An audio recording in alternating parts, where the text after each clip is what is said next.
The morning sun rose over Colony Nova like it did every other day. Children ran through the streets on their way to school. Farmers checked their crops in the greenhouses. Workers headed to the mining stations with coffee in their hands. It was a normal day on humanity's first major colony world, home to 2,300,000 people. Captain Unibeak walked through the central plaza with a small gift box in her hands. She was visiting her younger brother Junho, who worked as a teacher at the colony's primary school. She had not seen him in 8 months. Her military duties kept her away from home too often, and she wanted to surprise him. The school was a beautiful building made of white stone and glass. Yuna could hear children laughing inside. She smiled and walked through the front doors. Junho was in his classroom, teaching a group of 6-year-olds about Earth's animals. He showed them pictures of elephants and tigers. The children gasped with wonder. They had never seen such creatures. They were born here on this distant world, far from the planet their ancestors called home. Sister, Junho shouted when he saw Yuna at the door. He ran to her and hugged her tight. The children giggled at their teacher's excitement. I brought you something, Yuna said, handing him the box. Inside was a wooden picture frame with a photo of their parents, taken before they passed away. Junho. Single quotes, his eyes filled with tears. This is perfect. Thank you. They spent the morning together. Yuna helped Junho teach his class. She told the children stories about space travel and distant stars. They asked her 100 questions. She answered them all with patience and love. None of them knew that death was coming. At exactly 1200 hours, the sky turned dark. Yuna looked up through the window and saw massive shadows blocking the sun. Ships. Hundreds of ships. They were not human. The Korath Dominion had arrived. The Korath were an ancient species. They had ruled their corner of the galaxy for 10,000 years. They saw other races as insects, especially the young ones. And humanity was very young. Humans had only been traveling among the stars for 2 centuries. To the Korath, they were nothing. Less than nothing, Colony Nova had grown too close to Korath territory. The overlord of the Dominion, a cruel being named Veth, had decided to send a message. He wanted to teach the humans their place in the galaxy. The first bombs fell without warning. The central plaza, where Yuna had walked just hours ago, was gone in an instant. Fire and smoke rose into the sky. Buildings collapsed. People screamed and ran, but there was nowhere to go. Yuna grabbed Junho's arm. We need to get the children out. Now. They gathered the students and ran toward the emergency shelters. The ground shook with each explosion. Yuna could hear the terrible sound of Korath dropships landing in the distance. Ground troops were coming. They reached the shelter doors, but they were locked. The system had failed. Yuna tried to break them open, but it was no use. A spaceport, Junho said. There are evacuation shuttles. They ran. Yuna carried 2 children in her arms. Junho held 3 others by their hands. The older students helped the younger ones. They moved as fast as they could through the burning streets. The spaceport was chaos. Thousands of people pushed and shoved, trying to reach the few shuttles that remained. Korath soldiers were already entering the colony from the eastern gate. Their weapons fired beams of red light that turned everything they touched to ash. Yuna saw a shuttle preparing to launch. There was room for maybe 20 more people. Go, she told Junho. Take the children and go. Junho shook his head. Not without you. I am a soldier. I need to help the others. Please, brother. Keep them safe. Junho looked at her with desperate eyes. Then he nodded. He began leading the children toward the shuttle, but the Korath were faster. A beam of red light struck the ground near the shuttle. Junho threw himself over the children, covering them with his body. The blast sent them all flying. Yuna screamed and ran toward them. She found Junho on the ground, badly wounded. The children around him were crying, but alive. He had protected them, Go Junho whispered. His voice was weak. Blood poured from his chest. Take them and go. Tell them. Tell them about Earth, about the elephants. No, no, I am not leaving you. Yuna, he grabbed her hand. Live. Someone has to remember. Then his eyes closed and he was gone. Una felt something break inside her. Something that would never heal. But she did not have time to grieve. The Korath were coming. She picked up 2 children and shouted at the others to follow. They ran to the shuttle and climbed aboard just as it lifted off. From the air, Una watched Colony Nova burn. She watched the Korath ships fire again and again until nothing was left but smoke and ashes. 2,300,000 people. Families, children, elders, all gone in 6 hours. The Korath did not stop until every human on the planet was dead. They showed no mercy. They took no prisoners. When they were finished, they sent a message to Earth. The message was simple. It was footage of the massacre. It showed humans dying. It showed children crying for their mothers. It showed Korath soldiers laughing as they killed. At the end of the footage, Overlord Veth appeared on screen. His face was cold and cruel. "Know your place," he said. "You are insects. You are nothing. Come near our territory again, and we will do this to every world you have. This is your only warning." The message reached Earth 3 days later. It was received by Admiral Minho Park, commander of humanity's United Fleet. He was a quiet man, a careful man. He had served for 40 years and had seen many terrible things. But he had never seen anything like this. He watched the footage alone in his office. He watched it from beginning to end. He saw the children die. He saw the soldiers laugh. He saw Overlord Via's cold, cruel face. When the footage ended, Admiral Park sat in silence for a long time. His hands did not shake. His face did not change. But something inside him had changed forever. His aide knocked on the door. "Sir, what are your orders?" Admiral Park stood up slowly. He looked out the window at the blue sky of Earth, the world he had sworn to protect.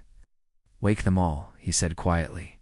"Every ship, every soldier, every weapon we have, sir. The Korath think we are insects." Admiral Park turned to face his aide. His eyes were cold as ice. "We are going to show them what insects can do."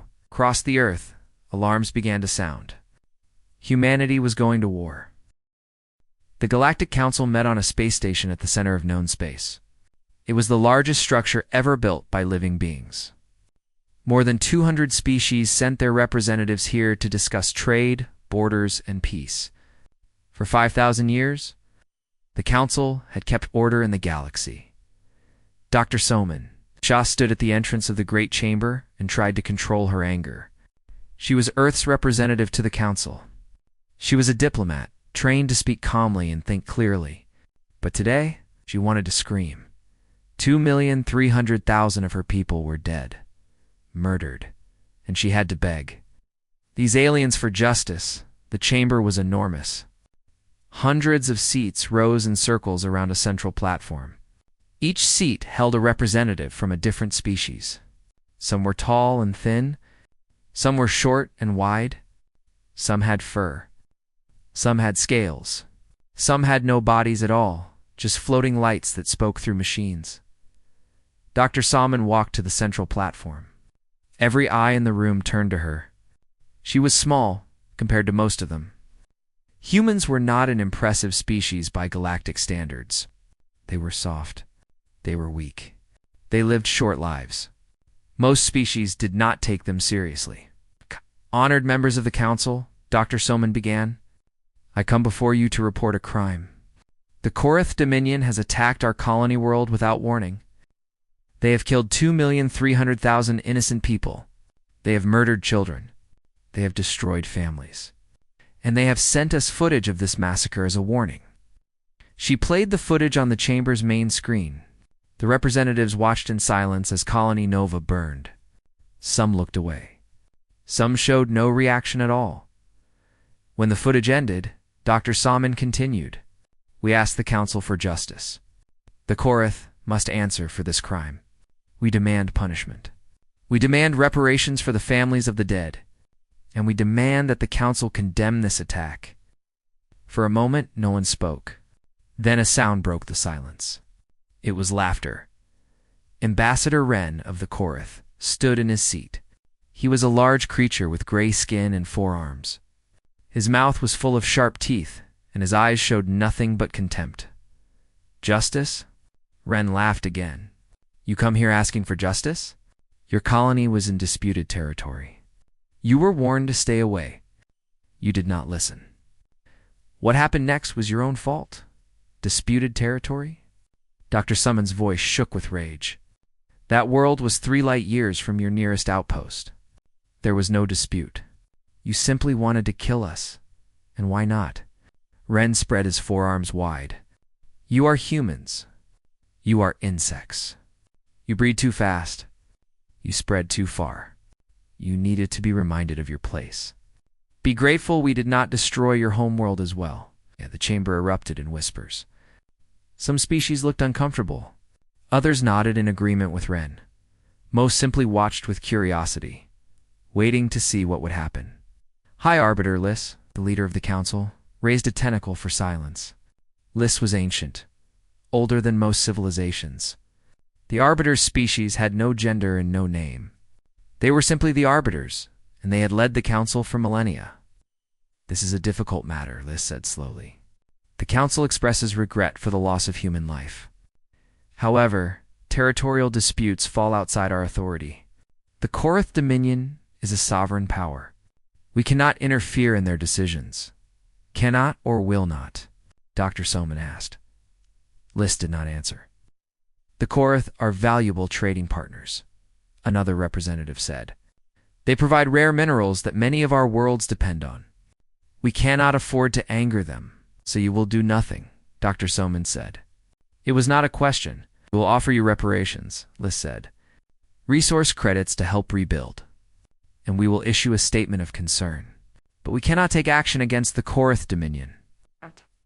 She saw hundreds of faces. Some showed pity. Some showed boredom. Most showed nothing at all. These beings did not care about her people. They did not care about the children who died screaming for their mothers. They only cared about trade and power and keeping the peace. She understood now. There would be no justice from the council. There would be no help from the galaxy. Humanity was alone. You have made your choice, Dr. Soman said quietly. Now we will make ours. She turned and walked out of the chamber. Behind her, Ambassador Ren laughed again. Run home, little human, he called after her. Run home and cry. On Earth, Admiral Minho Park received Dr. Summon's report. He was not surprised. He had expected nothing from the council. The strong did what they wanted. The weak suffered. This was the way of the galaxy. But humanity would not suffer quietly. Director Tai-Ho Shin, head of Earth Defense Intelligence, entered Admiral Park's office. He was a thin man with sharp eyes that missed nothing. He carried a data pad filled with information. The Korath believe we are broken, Director Shin said. Our spies report that they are celebrating their victory. They think we will accept the council's offer and stay quiet. Good, Admiral, Park said. Let them believe that. There is more, sir.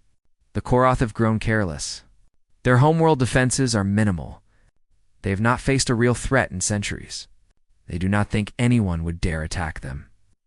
Admiral Park nodded slowly. And Dr. Hannah Im? What progress has she made? The weapon system is ready, sir. She calls it Silent Fire. It can bypass Korath shields completely. They have never seen anything like it. How long until we can deploy it?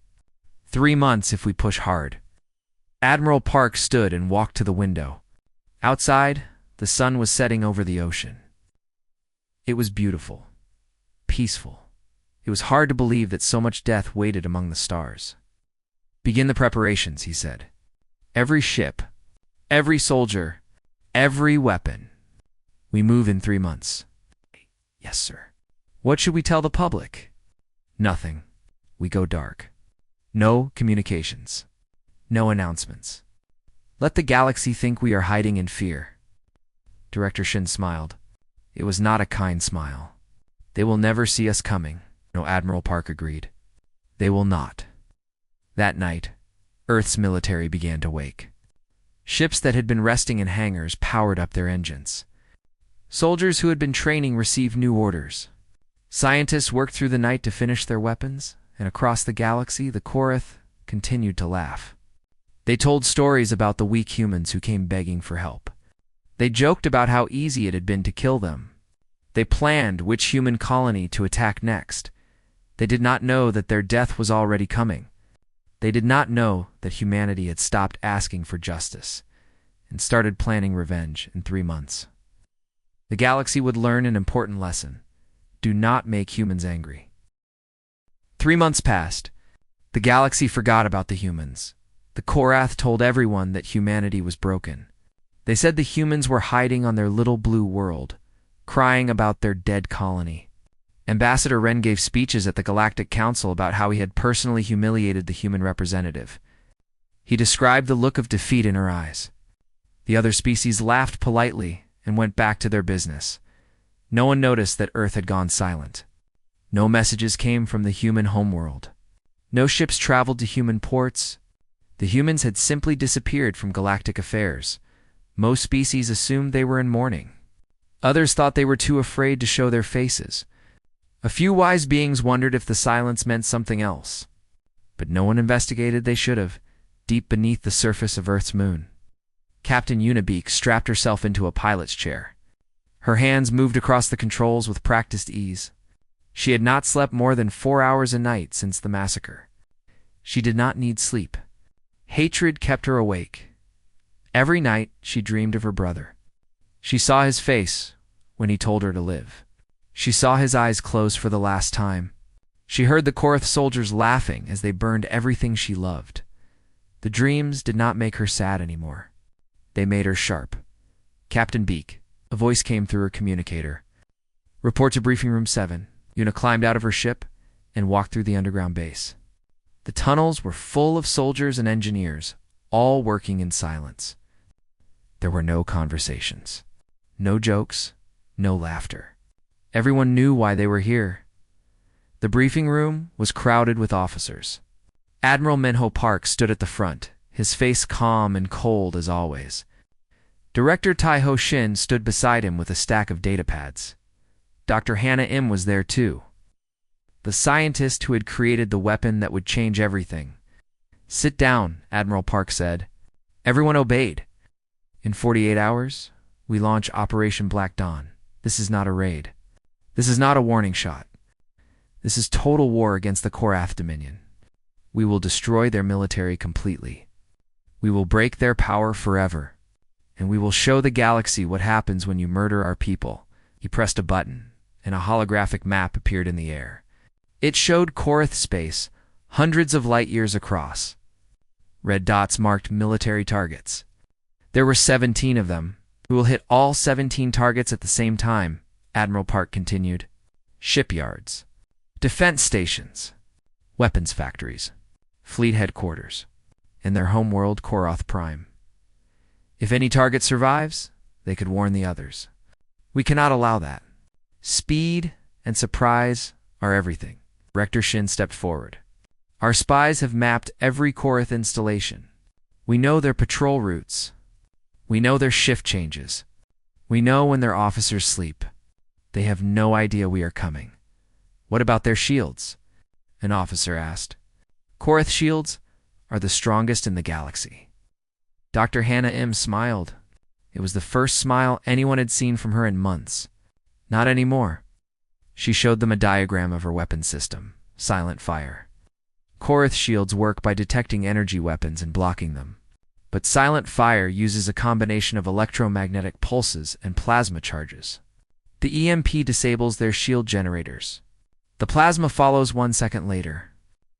By the time they realize what is happening, their ships are already burning. We tested it on captured Korath technology, Director Shin added. It works perfectly. They will be defenseless. Admiral Park looked around the room. I will not lie to you. Some of us will die. The Korath are not weak, and they will fight back. But we are not fighting for glory or territory. We are fighting because they killed our families. They killed our children.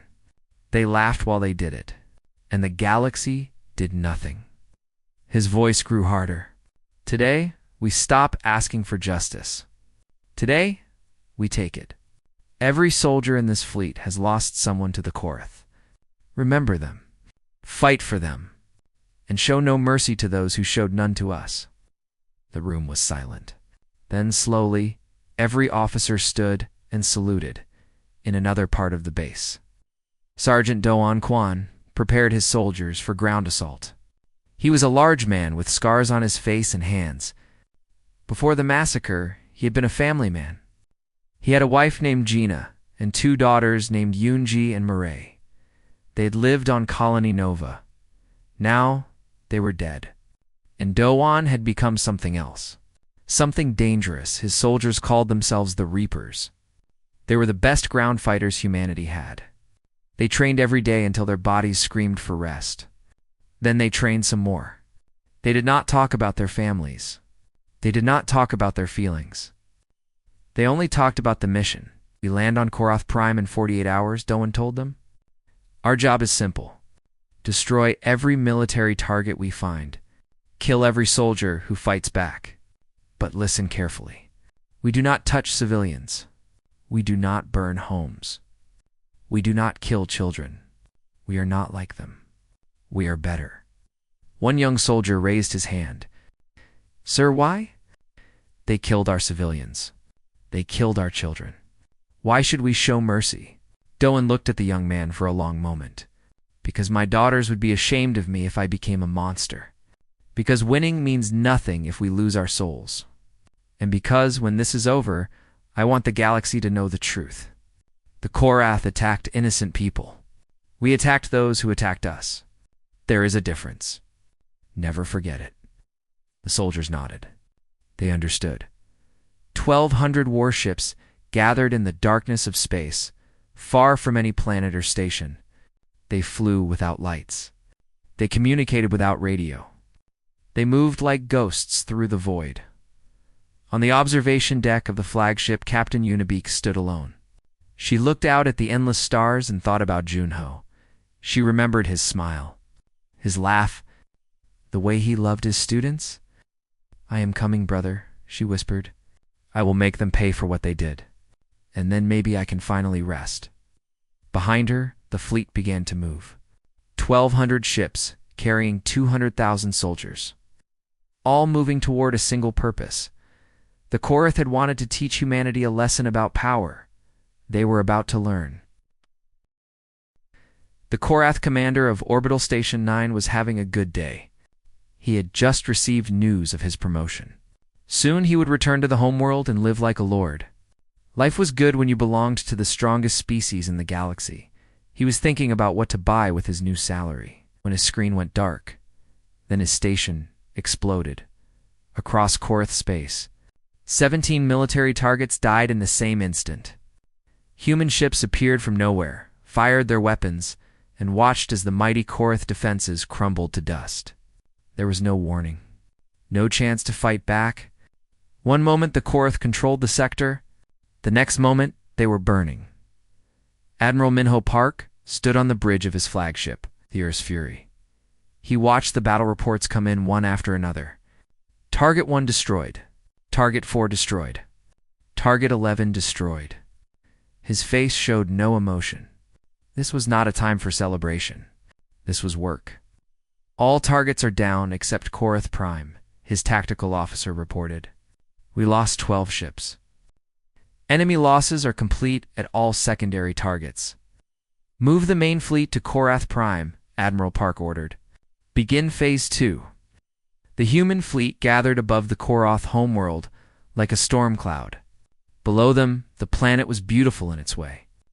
Blue oceans, green forests, cities that sparkled with lights. Billions of Korath lived there. Most of them had never hurt anyone. Admiral Park knew this. He also knew that somewhere down there in a palace made of gold, Overlord Veth was watching the sky and feeling fear for the first time in his life. "Open a channel to the planet," Admiral Park said. "All frequencies." His communication officer nodded. "Channel open, sir?" Admiral Park spoke slowly and clearly. His voice reached every screen, every radio, every device on Korath Prime. "People of the Korath Dominion. I am Admiral Minho Park, of the human United Fleet. 3 months ago, your military attacked our colony world. They killed 2,300,000 innocent people. They murdered children. They laughed while they did it.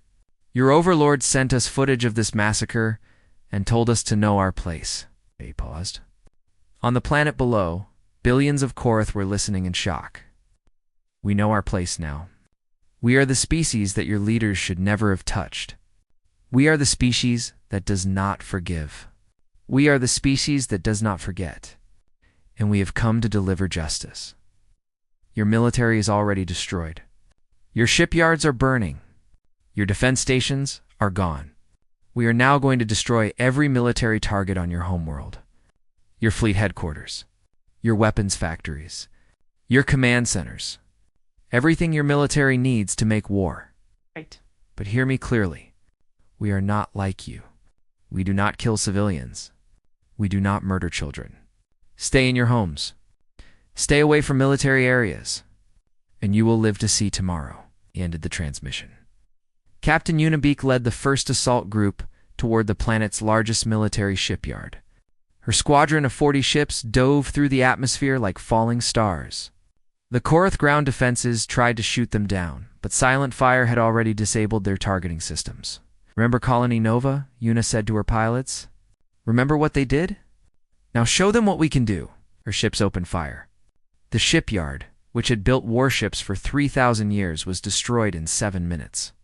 Una flew through the smoke and debris, searching for any remaining targets. She found a communications tower still standing and destroyed it with a single shot. On the ground, Sergeant Doan Kwan and his Reapers had landed near the Korath Military Command Center. Enemy soldiers rushed out to meet them. The fighting was brutal and close. Doan fired his weapon and watched a Korath soldier fall. Another came at him with a blade. He dodged and shot the alien in the chest. Around him, his soldiers fought like demons. They had trained for this moment. They were ready. Push forward, Dohan shouted. The command center is our target. Leave the civilians alone. They moved through the streets of a Korath city. Civilians watched them from windows with terror in their eyes. Doan saw a mother holding her children, crying with fear. He remembered his own daughters. He remembered their faces on the day they died. He looked at the Korath mother and nodded. Stay inside, he said. We are not here for you. The Reapers reached the command center and breached the doors. Inside, Korath officers scrambled to destroy their computers and burn their documents. It did not matter. The humans captured everything they needed. In the skies above, Admiral Park received a message from his intelligence team. Sir, we found him. Overlord Veth is trying to escape on a private ship. He is heading for the northern continent. Send Captain Beak. Tell her to take him alive. Una received the order and changed course immediately. Her heart was pounding. This was the creature who had ordered the death of her brother. This was the monster who had laughed at human suffering. She wanted to kill him more than she wanted anything in her life, but Admiral Park had said alive. And Una was a soldier. She followed orders. She caught Veth's ship trying to leave the atmosphere. One shot from silent fire disabled his engines. His ship fell back toward the planet and crashed in an empty field. Una landed nearby and walked toward the wreckage with her weapon raised. Overlord Veth crawled out of the broken ship. He was injured and afraid. When he saw Una approaching, he tried to run. She shot the ground at his feet, and he stopped. Please, Veth said. Please, I will give you anything. Power. Wealth. Anything you want. Una walked closer. She looked into his eyes and saw the same cruelty she had seen in the massacre footage. But now that cruelty was mixed with fear. You killed my brother, she said quietly. You killed 2,300,000 of my people. You thought we were insects? You thought we would do nothing? She grabbed him by his collar and pulled him to his feet. Today you learned that insects can sting. The battle lasted 9 hours. When it was over, 60% of the Korath military was destroyed. Their fleets were gone. Their shipyards were ash. Their weapons factories were rubble. The Korath Dominion, which had terrified the galaxy for 10,000 years, was broken. Admiral Park broadcast a final message to the stars. This is humanity. We did not come for territory. We did not come for power. We came for justice. Our colony was attacked without reason.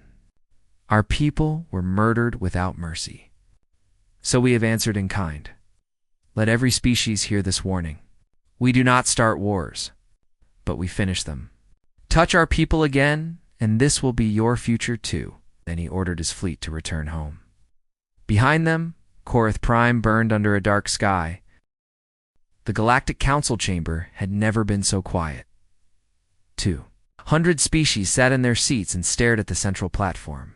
No one whispered. No one moved. The silence was so deep that High Arbiter Liss could hear the hum of the station's engines. Dr. Soman Cha stood where she had stood 3 months ago, but everything was different now. Last time, she had come begging for justice. Now she came carrying it. Behind her stood 2 human soldiers.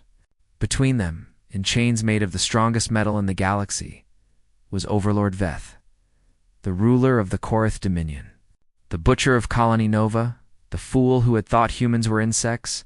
Ambassador Wren's seat was empty.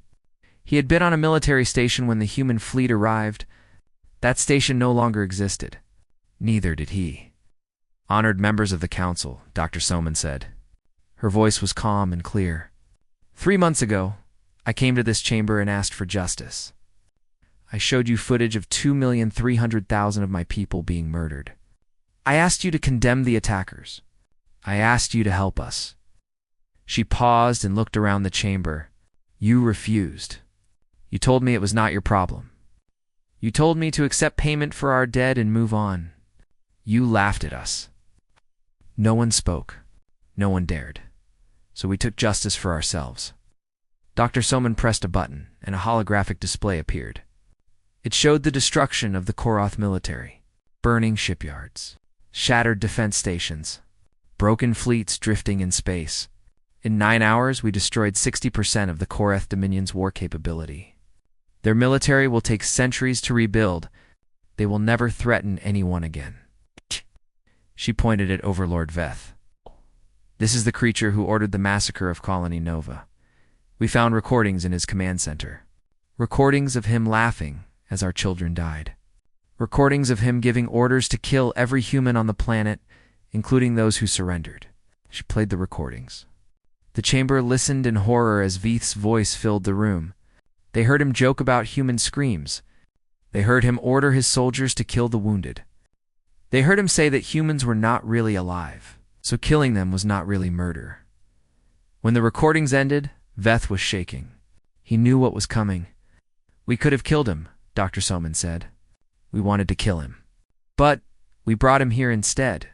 We brought him so you could see him, so you could judge him, so the galaxy could know what kind of being the Korath put in power.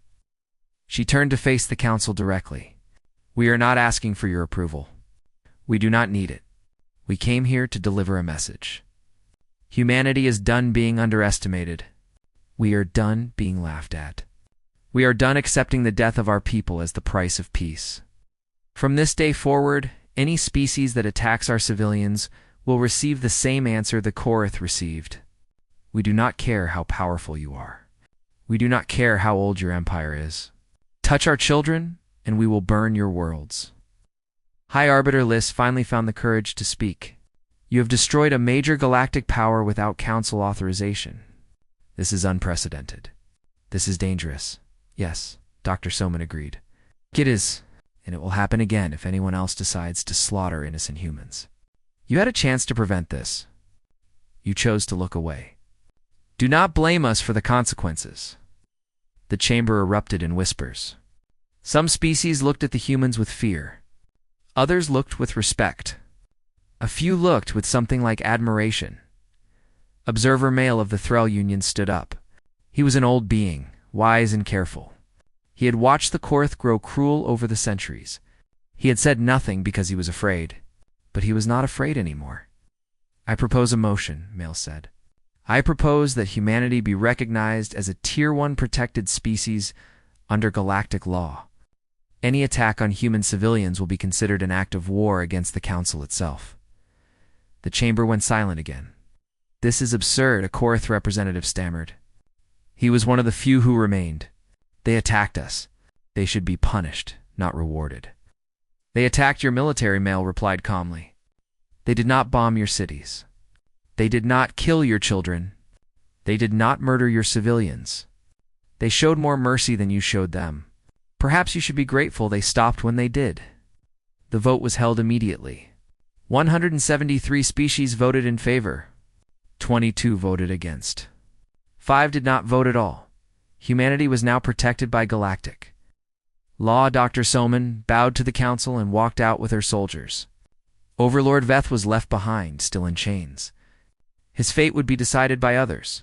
She did not care what happened to him. Justice had already been served. On Earth, the fleet returned home as heroes.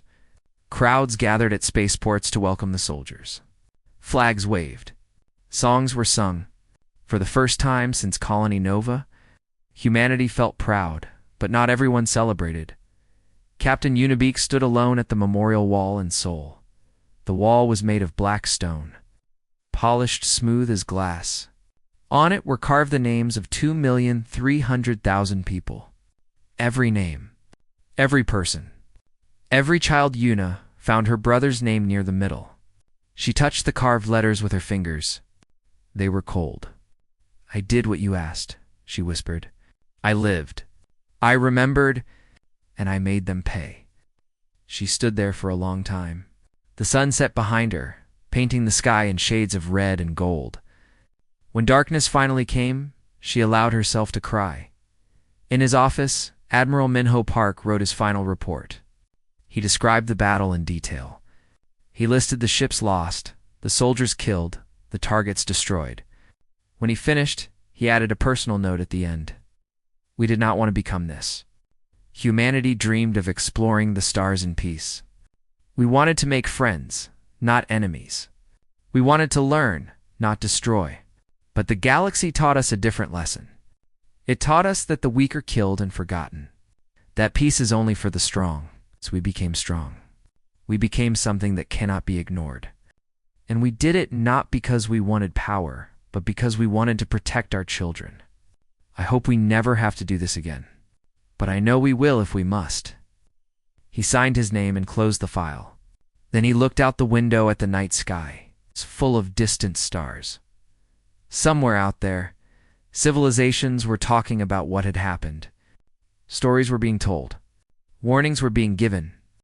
In bars and meeting halls across 1,000 worlds, beings of every shape and size were learning the same lesson: do not touch humanity's children. They do not forgive, they do not forget, and they do not lose.